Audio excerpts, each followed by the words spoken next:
حبيبي، حضرتك هتروح مجمع الكليات وهتجيب لي امضة 3 موظفين وبعدين هتجيلي هقول لك التوقيع مش باين والختم ممسوح وهتقوم راجع لهم تاني يكونوا مشوا. وطبعا بكره وبعده اجازه، كل سنه وانت طيب. وانت طيبه. هتروح لهم بعد الاجازه يطلبوا منك جواب تقديم رسمي، هتجيلي هقول لك الصيغه دي مش موجوده عندي، هبعتك على الدور التاسع تجيبها لي، ولما تجيلي بقى ان شاء الله هقول لك على باقي الطلبات. هو لسه فاضل تاني؟ يلا بقى ما تعطلش زمايلك اللي بعده. بعد 3 ساعات.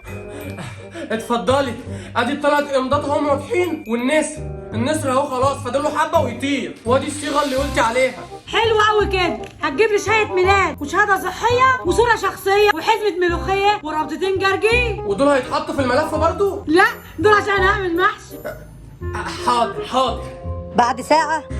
ادي كل طلباتك خلاص كده. برافو عليك، طلعت بتعرف تنقي كده بقى. ما فاضلش غير ختم الاداره، اطلع هاته من الدور ال 25 بس خلي